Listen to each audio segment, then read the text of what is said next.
Halo,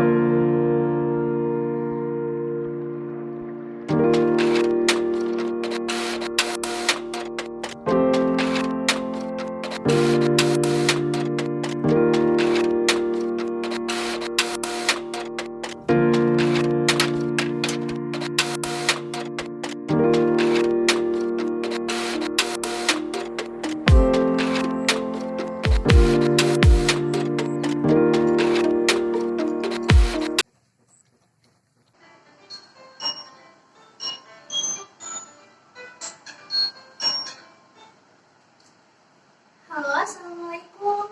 Waalaikumsalam. Apa benar ini dengan Ibu Ica? Ya, saya Ibu Ica. Maaf, dengan siapa ini? Saya Indana, Bu. Saya dapat rekomendasi dari teman saya untuk melakukan konseling dengan Ibu. Oh iya, Indana, silahkan. Saya bisa di hari Kamis jam 9 di kantor saya ya, di Jalan Kertas nomor 1. Iya, Ibu. Terima kasih atas waktunya. Saya hari Kamis insya Allah akan menemui Ibu di kantor.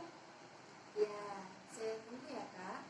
Iya, Ibu. Terima kasih. Sampai ketemu di hari Kamis ya, Bu. Wassalamualaikum warahmatullahi wabarakatuh. Waalaikumsalam warahmatullahi wabarakatuh.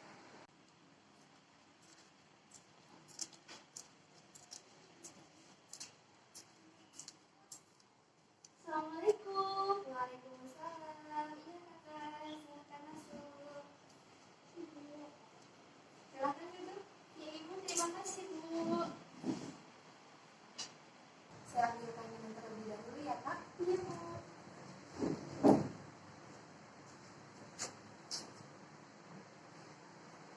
Ini silahkan diminum. Iya, Bu. Saya minum ya, Bu. Ya.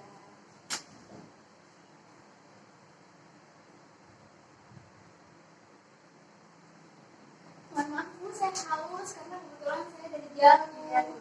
Iya, tidak apa-apa, tidak apa-apa. Dari mana, Kakak? Kebetulan saya asli dari Jakarta, Bu. Wah, lumayan jauh ya. Iya, Bu. Jauh.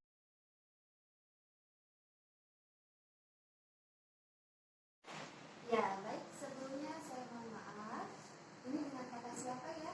Iya, Bu. Perkenalkan, nama saya Indana Zulfa.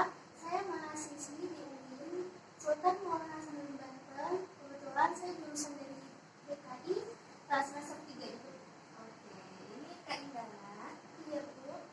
Saya dengan Ibu Ica. Kakak bisa manggil saya dengan Ibu, dengan Kakak, Mbak, atau apa saja lah ya. Biar kita bisa lebih akrab lagi. Terserah Kakak mau manggil saya apa. Oh iya, Bu. Saya panggilnya Ibu aja ya, Bu. Oh iya, silahkan. Sepertinya Kakak membutuhkan saya sehingga Kakak mendatangi saya di sini. Iya, Bu. Sebetulnya saya mendapat rekomendasi dari teman saya karena saya tidak tahu lagi ingin bercerita dengan siapa, jadi teman saya merekomendasikan ke Ibu Ica ini. Karena saya lagi ada permasalahan yang cukup serius, Bu. Siapa tahu saya mendapat solusi dari Ibu. Jadi Kak Indana sudah paham ya, Kakak datang ke saya untuk apa? Iya, Bu. Oke, baik. Jadi begini ya Kak, sebelum kita masuk ke dalam kelas. 3. Baik Kak, jadi begini, sebelum kita masuk ke dalam konseling ini, saya akan menjelaskan dulu sifat dan proses konseling itu seperti apa. Sebelumnya saya berterima kasih juga kepada Kak Indana karena telah mendatangi saya. Baik, karena di dalam proses konseling ini ada hubungan profesional, jadi saya akan mengenalkan diri saya terlebih dahulu. Perkenalkan, nama saya Iza Umama. Saya adalah mahasiswi dari Universitas Maulana Sultan Maulana Hasanuddin Banten. Jadi di sini pada awalnya saya akan mendengarkan secara seksama cerita Kak Indana. Dengan begitu kita bisa mengevaluasi masalah yang Kakak alami. Dalam konseling ini sudah pasti akan terjaga kerahasiaannya. Jadi Kakak tidak perlu khawatir. Kemudian untuk waktu yang saya berikan 30 sampai 40 menit sekali pertemuan. Mohon maaf, Bu. Apakah boleh saya bertanya? Oh, iya, silakan Kak. Iya, jadi gini, Bu, kira-kira bagaimana ya kalau misalnya pada pertemuan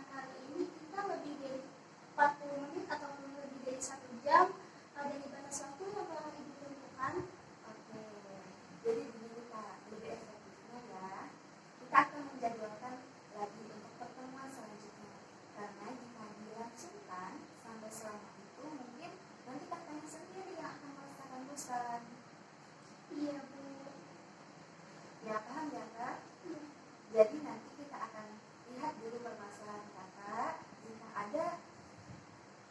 Jika masih bisa kita lanjutkan, kita akan atur jadwal lagi untuk bertanya. Nampaknya kakak Indana ini sedang gelisah, sedang ada masalah apa Kak? Jadi begini Bu, sebetulnya saya tuh sedang bingung, saya sangat tidak fokus. Tidak fokus seperti apa Kak yang kakak maksud? Jadi saya ini tidak fokus dengan skripsi saya Bu. Saya ini karena ada suatu masalah yang sangat mengganggu di pikiran saya, sehingga pikiran saya itu terpecah kemana-mana Bu, tidak fokus dalam satu skripsi itu. Oh, jadi pikiran terpecah ya Kak ya, begitu? Iya Bu. Bisa Anda jelaskan lebih jauh perihal permasalahan yang kakak alami saat ini? Jadi permasalahannya itu pada seorang laki-laki Bu. Kalau boleh tahu permasalahan seperti apa laki-laki itu sehingga Anda kehilangan fokus seperti ini? Iya Bu, bagaimana saya tidak kepikirannya Bu ya. Ada seorang laki-laki, dia menghancurkan hidup kakak saya Bu. Saya bingung harus bagaimana, karena sudah sangat-sangat menyakiti hati kakak saya perlakuan dia itu Bu. Saya capek, saya bingung, sehingga saya tidak bisa fokus dalam hal yang pekerjaan saya itu Bu, termasuk skripsi. Saya bingung, saya pusing, saya minta solusi kepada ibu Bu. Apakah laki-laki itu suami dari kakak? Dari kakaknya kakak? Iya betul Bu, itu suami dari kakak saya. Lalu tadi Anda mengatakan bahwa suami kakak Anda meninggalkan kakak Anda, berarti dia sudah tidak ada di dalam rumahnya lagi ya? Iya, dia tidak, semenjak dia berbuat seperti itu kepada kakak saya, dia suka tidak ada lagi di rumah Bu. Dia tidak ada di rumah saya. Lalu tadi Anda mengatakan bahwa suami kakak Anda meninggalkan kakak Anda, berarti dia sudah tidak ada lagi di rumah ya? Iya betul Bu, dia semenjak sudah mengkhianati kakak saya, menyakiti kakak saya, dia sudah tidak ada lagi di rumah semenjak 1 bulan yang lalu. Bahkan dia sama sekali tidak menafkahi anaknya sendiri dari diri dia sendiri Bu. Oh iya, saya begitu paham dengan apa yang sedang kakak rasakan. Nampaknya kakak juga sama sayangnya dengan kakaknya kakak. Iya Bu, bagaimana saya tidak sayang Bu. Biaya sekolah dari saya kecil sampai saya kuliah pun kakak saya membayarkan saya, membiayai kuliah saya. Terus saya selalu memikirkan hal ini Bu. Saya sangat sayang sama kakak saya. Kakak saya tidak boleh tersakiti oleh pria manapun. Dia sangat baik, dia sangat penurut, tetapi suaminya itu sangatlah tega gitu menyakiti dia. Sampai saya tidak bisa tidur karena hal ini Bu. Jadi Anda tidak fokus dan merasa sedih karena Anda memikirkan kakak Anda, apa suami kakaknya Anda? Kalau untuk hal itu saya sih lebih memikirkan kakak saya Bu. Saya sama sekali ya tidak memikirkan suaminya, karena apa yang sudah suami perbuat itu sangat gak baik banget gitu buat kakak saya. Jadi saya bagaimanapun saya selalu memikirkan kakak saya. Berarti Anda ini beranggapan bahwa Anda tidak fokus karena Anda memikirkan kakak Anda yang ditinggalkan oleh suaminya ya? Lalu sampai saat ini kepedulian Anda tertuju pada kuliah dengan harapan ingin fokus pada skripsi. Mungkin sekarang Anda tinggal merinci mengenai permasalahan kakak yang menjadi fokus utama atau fokus ke hal-hal yang lain. Tidak juga sih Bu, saya kan ingin fokus dan bisa konsentrasi untuk bisa mengerjakan skripsi saya, karena saya mempunyai target lulus tepat waktu dalam tahun ini. Tapi bagaimana ya Bu, karena permasalahan ini saya jadi banyak pikiran gitu Bu, jadi saya bingung sekali untuk bisa mencapai target saya. Bingung kenapa? Selain permasalahan kakak saya juga bekerja sebetulnya Bu. Ketika saya sudah capek bekerja dan saya ingin beristirahat di rumah ya Bu, tapi saya tetap tidak bisa beristirahat karena masih ada yang mengganjal dalam pekerjaan saya juga Bu. Kalau saya boleh tahu, Anda sedang bekerja di mana saat ini? Kebetulan saya saat ini bekerja di perusahaan tekstil bahan-bahan itu Bu, pembuatan itu bahan kain, bahan baju gitu Bu. Oh, jadi itu yang menjadi permasalahan Anda saat ini. Iya Bu, betul. Ini membuat saya sangat kepikiran. Baik, saya mengerti apa yang Anda rasakan. Tapi itu mungkin bukan salah satu yang Anda fokuskan untuk saat ini. Mungkin Anda hanya harus memikirkan salah satu dari beberapa permasalahan yang Anda rasakan. Bagaimana? Iya juga sih Bu, saya juga kan ingin fokus pada pekerjaan saya dan juga skripsi saya Bu. Lalu, Saya rasa gimana ya Bu ya? Saya pikir itu tidak masalah juga bagi saya selama tidak mengganggu kinerja saya. oke, kita kembali ke permasalahan skripsi ya. Iya Bu. Untuk saat ini sih saya berusaha menghilangkan pikiran-pikiran yang tidak penting yang mengganjal di dalam benak pikiran saya Bu. Karena hal seperti itu sangat mengganggu kinerja saya dalam skripsi saya Bu. Lalu, Saya akhir-akhir ini sering melakukan kegiatan di luar kampus yang membuat saya merefresh kembali pikiran saya seperti healing gitu Bu, berjalan-jalan sore ataupun saya menikmati udara segar, berenang gitu Bu, ataupun bermain badminton di lapangan bersama kawan-kawan sebaya saya Bu. apakah hal tersebut membuat Anda fokus pada pengerjaan skripsi Anda pada saat ini? Tentu tidak Bu. Baiklah, sepertinya Anda sekarang itu masih bingung harus berfokuskan bagaimana skripsi itu seperti apa. Jadi, Mungkin menurut saya harus lebih rajin lagi bimbingan kepada dosen pembimbing saya Bu. Dan juga saya harus bisa membagi jadwal antara mengerjakan skripsi dan juga bekerja. Kira-kira menurut Ibu bagaimana ya Bu ya? bagus mengenai hal itu. Saya rasa Anda lebih paham bagaimana harusnya yang Anda lakukan agar skripsi Anda lekas selesai dan Anda dapat wisuda tepat waktu. Apakah Anda itu bekerja terbagi dalam shift? Iya Bu, betul sekali. Jadi seminggu itu pagi, seminggu sore gitu pembagiannya. Lalu bagaimana dengan jadwal kuliah? Kalau masalah jadwal kuliah sih saya bergantian. Ya, saya mengerti dengan kondisi Anda. Ya, memang berat menjalani ketika harus kuliah, kami juga harus bekerja. Sejak kapan Anda bekerja dan kuliah? Kurang lebih saya bekerja dan kuliah itu semenjak semester 2 Bu. Sekarang Anda sudah semester akhir. Iya Bu. Berarti Anda harus bisa meminimalkan beban yang Anda rasakan. Meskipun jadwal itu memang bentrok, tapi saya yakin kedepannya Anda bisa dan kuat karena sejauh ini Anda bisa menjalani itu semua. Iya bukan? Iya sih Bu, iya. Karena itu semua kemampuan Anda dengan segala tekad melalui segala beban yang Anda rasakan. Apakah Anda bisa membuat jadwal daftar tugas pengerjaan? Iya Bu, tentu saja saya bisa Bu. Mungkin saya akan memasukkan jadwal pekerjaan skripsi pada jadwal saya Bu. Nah, itu bagus. Bagaimana? Apakah Anda harus bingung sampai saat ini? Alhamdulillah Bu, untuk saat ini saya sudah tidak bingung lagi karena saya sudah mempunyai sedikit gambaran mengenai apa yang akan saya lakukan ke depannya nanti. Bagus kalau begitu. Apa rencana Anda untuk pengerjaan skripsi selanjutnya?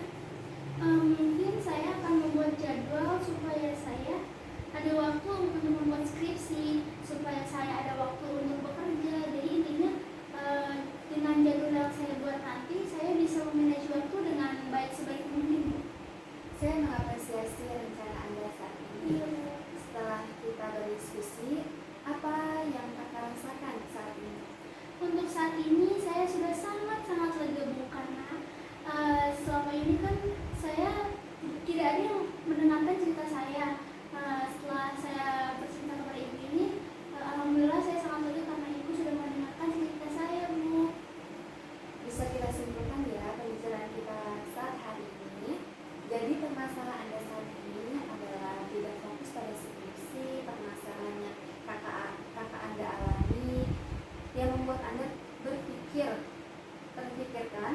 Lalu Anda memiliki rencana yang Anda lakukan untuk pertemuan selanjutnya, bisakah kita bertemu lagi Bisa. untuk mengevaluasi baik untuk mengevaluasi rencana-rencana Anda yang akan Anda lakukan. Iya Bu, untuk itu untuk pertemuan selanjutnya saya sangat bisa kok Bu. Oke. Untuk pertemuan selanjutnya kita akan mengevaluasi rencana-rencana yang sudah Anda lakukan dan kita bicarakan lagi ya perihal permasalahan yang lain. Iya Bu. Kalau begitu, kapan kita bisa bertemu lagi? Insya Allah minggu depan Bu. Apakah masih ada yang ingin disampaikan?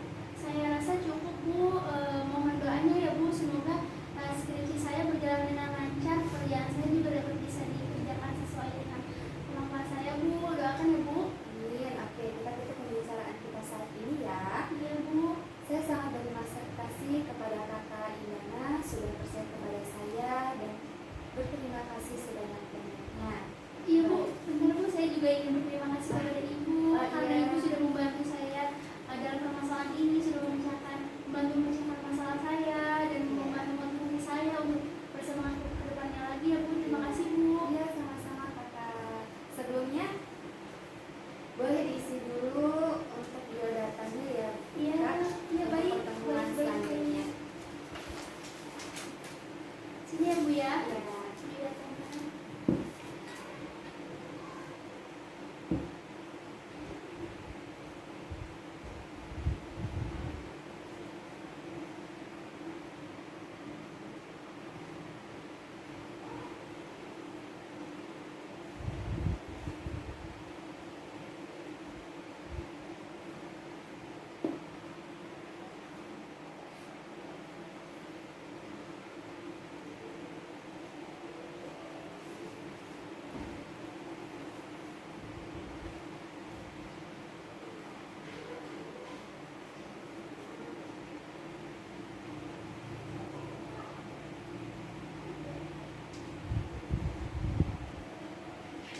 Ini Bu, sudah biodatanya sudah saya isi semua Bu dengan lengkap.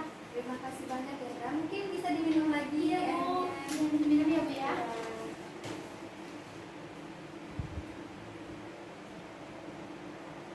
Ya baik Bu. Ya. Saya langsung pamit saja ya Bu ya. Ada tinggal ya Iya Kak ya. Bu, terima kasih sebelumnya ya. Terima kasih Iya. banyak Bu. Sama-sama. Assalamualaikum Ibu. Waalaikumsalam. Hati-hati ya Kak. Iya Bu. Kasih.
Bismillahirrahmanirrahim. Assalamualaikum warahmatullahi wabarakatuh.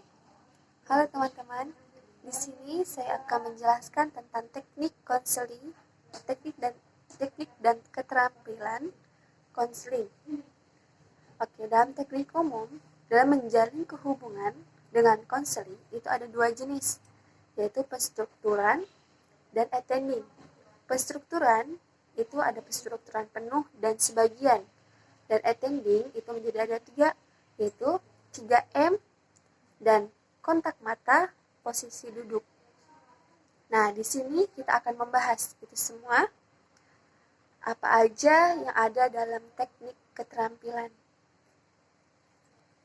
Oke, dalam penstrukturan penuh itu ada asas kerahasiaan, asas kesukarelaan, asas keterbukaan, asas keputusan berada di tangan klien. Nah, semuanya ini ada dalam penstrukturan penuh. Apa yang maksud dengan asas kerahasiaan? Asas kerahasiaan ini adalah kita menjaga penuh rahasia biodata pada seorang konseling. Nah, untuk asas kesukarelaan, sukarela untuk mendengarkan, dan si konseling juga bersukarela untuk menceritakan apa masalahnya. Asas keterbukaan itu adalah asas di mana konseling ini terbuka atas semua masalahnya. Dan asas keputusan berada di tangan klien itu adalah apapun akhirnya itu kami serahkan kepada konseling sepenuhnya. Selanjutnya, attending. Nah, di sini attendingnya ada satu. Attending konselor menyiapkan diri. Apa saja? Mendengarkan diri agar tidak tegang atau merasa tidak enak. Kepada siapa? Kepada seorang konseling. Yang kedua, mempelajari kembali tujuan pertemuan dengan klien. Apa sih? Yang maksud ini adalah apa sih tujuan kita ini? Apa sih tujuan konselor kepada konseli, dan apa sih tujuan konseli kepada konselor? Itu kita harus mempelajarinya. Dan yang ketiga, mempelajari informasi awal tentang klien dari catatan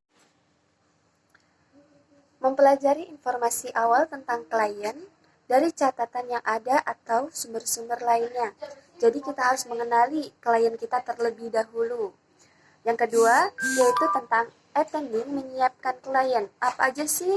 Nah, di sini kita akan membahas apa aja, yaitu yang pertama, menyapa secara ramah, sopan santun terhadap klien. Yang kedua, menjelaskan tujuan kita untuk klien ini apa. Yang ketiga, memberikan informasi tentang hal-hal yang diperlukan klien, apa aja yang harus kita berikan kepada klien selama mendapatkan bantuan. Yang selanjutnya itu konselor menyatakan kesiapan untuk membantu. Kita harus menyatakan kalau kita itu siap membantu klien kita. Yang terakhir, mengungkapkan alasan klien akan perlunya bantuan. Nah, di situ. Oke, selanjutnya. Baik, selanjutnya itu kesan. Pertama itu sangat menentukan dalam konseling. Mengapa? Tentu saja. Dan adapun hal-hal yang harus diperhatikan adalah menerima klien apa adanya. Kita tidak boleh melihat harus milih-milih. Konselor itu harus milih-milih, enggak. Kita harus terima apa adanya. Menerima dengan sukarela, menerima klien apa adanya. Konselor tidak memperhatikan perbedaan terhadap klien, contohnya seperti latar belakang maupun pendidikannya ataupun yang lainnya. Untuk bisa menyambut klien apa adanya, maka konselor itu harus sangat hangat dalam menyambutnya. Menyambut siapa? Menyambut klien ini. Nah, adapun rambu-rambu dalam menyambut klien itu ada dua, kesegaran. Apa sih maksudnya kesegaran? Kesegaran tubuh kita. Kesegaran kita terhadap klien agar membuat nyaman seorang klien. Terus ramah dan hangat. Kita harus ramah dalam menyambut dan hangat dalam berbicara, menyambut. Terus adapun tiga, attending secara profesional. Apa sih yang maksud dengan attending secara profesional? Yaitu konselor menunjukkan perhatian yang sungguh-sungguh kepada klien tidak boleh sembarangan. Sehingga klien terundang untuk memberikan respon yang wajar gitu. Oke, selanjutnya attending menata tempat. Adapun cara-cara menata tempat yaitu 1. Cukup luas, tidak sempit dan tidak terlalu lebar. 2. Terang masih di sini ada cukup cahaya, tidak boleh redup. Tenang, tidak terlalu banyak orang lalu lalang. Keempat, ada dekorasi, tidak terlalu sepi-sepi amat gitu ya. Keempat, kursi berhadapan, menyamping tanpa meja. Nah, keenam, jika ada meja, diusahakan tidak mengganggu keeratan hubungan gitu. Jarak duduk yang terlalu jauh akan menimbulkan rasa tidak konsentrasi, tidak sopan, begitu juga dengan jarak terlalu dekat gitu. Oleh karena itu, ada jarak duduk standar dalam konseling itu adalah 90-100 cm. Nah, selanjutnya itu attending sikap duduk. Nah, gimana sih posisi badan itu harus tegak? Itu duduk, yaitu duduk dengan badan menghadap kepada kepala klien, harus sejajar. Yaitu lanjutnya, tangan di atas pangkuan atau berpegang bebas atau kadang-kadang digunakan untuk menunjukkan gerak isyarat yang sedang dikomunikasikan secara responsif dengan menggunakan bagian wajah, mengangguk, senyum secara spontan. Terus badan tegak, lurus tetapi tidak kaku. Manakala diperlukan bisa condong ke arah klien untuk menunjukkan kebersamaannya. Kontak mata adalah cara konselor memperhatikan klien, memandang klien saat konseling berlangsung. Nah, arah pandang matanya itu sebatas pas foto. Nah, jika konselor memandang konseli satu titik saja, maka konseli ini akan merasa tidak nyaman. Nah, lanjutnya, melihat klien terutama pada waktu berbicara, menggunakan pandang spontan yang menunjukkan ekspresi minat dan keinginan untuk mendengarkan dan merespon. Nah, adapun tujuannya yaitu 1. Klien merasa diperhatikan, didengarkan, dipahami oleh konselor. Nah, lanjut, klien merasa bahwa konselor melibatkan diri secara penuh selama konseling berlangsung. Adapun aspeknya dalam psikologis yang dirasakan klien jika dipandang sebatas pas foto, yaitu klien merasa nyaman, konsentrasi klien terpusat pada masalah atau hal yang sedang dibicarakan, munculnya keyakinan bahwa konselor benar-benar menerima dengan mengerti kepada seorang kliennya. Nah, teknik umum yang digunakan selama proses konselor itu ada 2, refleksi dan dorongan minimal dan keruntutan. Nah, di sini pertanyaan terbuka. Pertanyaan terbuka itu apa? Pertanyaan yang menghendaki jawaban lebih panjang, lebih luas, lebih lengkap, lebih dalam, dan lebih sempurna terhadap hal yang ditanyakan. Memberikan peluang klien untuk mengemukakan ide, perasaan, dan arah pembicaraan dalam wawancara konseling. Responnya terhadap pertanyaan terbuka ialah untuk menunjukkan kesadarannya bahwa klien diminta untuk menceritakan sejarahnya atau lebih menjabarkan apa yang telah dirasakannya. Tujuan penggunaan pertanyaan terbuka yaitu 1. Agar klien dapat mengungkapkan permasalahan yang dialami secara panjang lebar. Yang kedua, agar konselor dapat mendalami masalah yang sedang dialami klien. Yang ketiga, agar konselor dapat mengetahui secara mendalam sikap kliennya.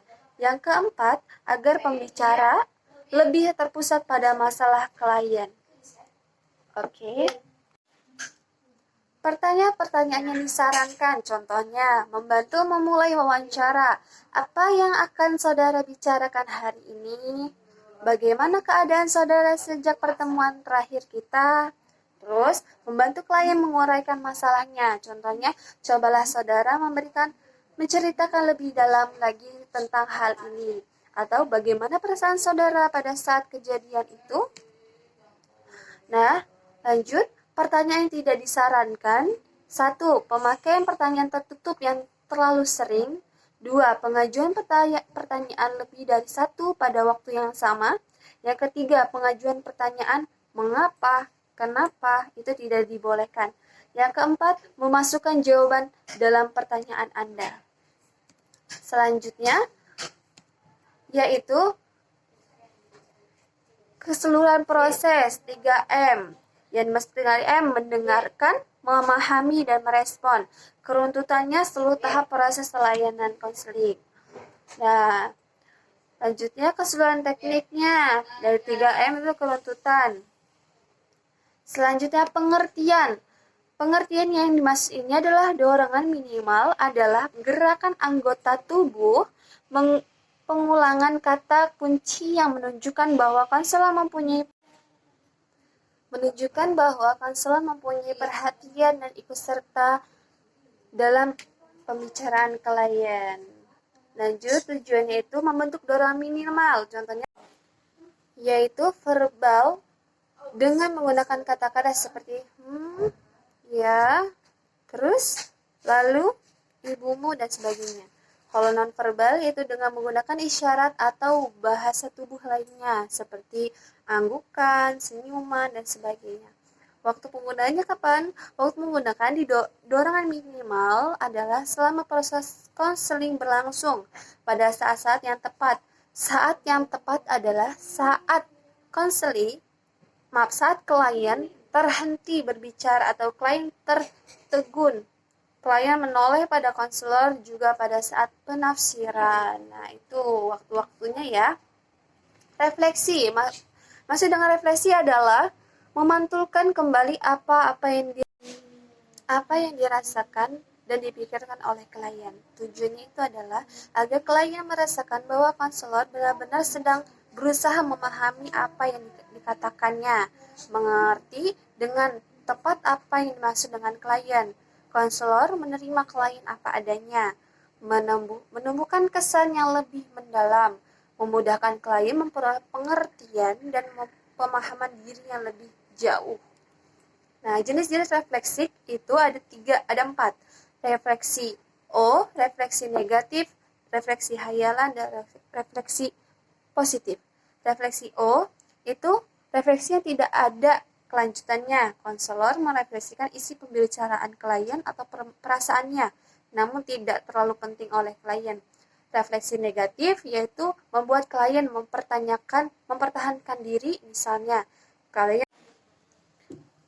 klien akan menjawab, tidak, saya tidak begitu. Nah, refleksi hayalan itu yang jauh dari kaitan dengan apa yang dimaksud dengan klien. Refleksi positif yaitu refleksi yang tepat sesuai dengan perasaan atau isi pembicaraan klien.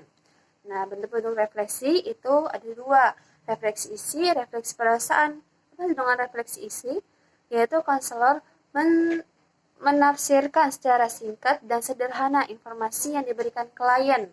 Maksud dengan informasi adalah isi pembicaraan klien.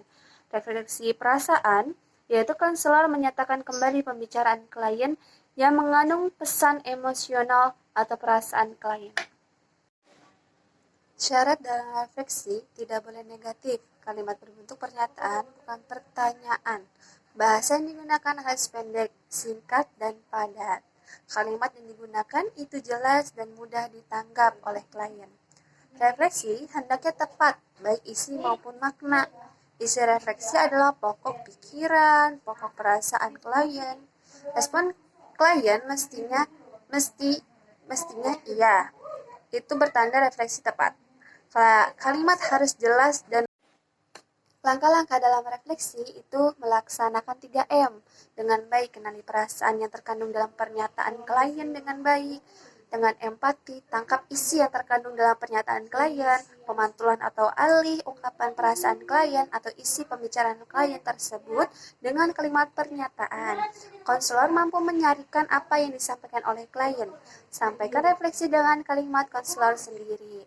Nah, untuk kalimat awal yang biasa disampaikan untuk merefleksikan isi, itu bisa Anda mengatakan bahwa Anda bla bla bla, Anda bla bla bla, dapat dikatakan bahwa bla bla bla bla, Saya mengerti maksud Anda bahwa bla bla bla. Nah, itu untuk isi.